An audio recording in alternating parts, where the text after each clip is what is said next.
கதை எழுந்து வரும் கோவில் மன்றத்தில் ஆவலோடு ஹனுமன் வந்தான் பக்தர் கூட்டத்தில்.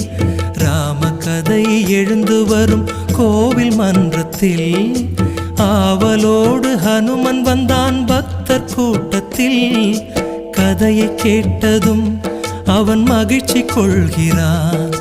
ராமநாமத்தால் ஹனுமன் பணிவு கொள்கிறான். கதையை கேட்டதும் அவன் மகிழ்ச்சி கொள்கிறான். ராமநாமத்தால் ஹனுமன் பணிவு கொள்கிறான். ராம கதை எழுந்து வரும் கோவில் மன்றத்தில் ஆவலோடு ஹனுமன் வந்தான் பக்தர் கூட்டத்தில்.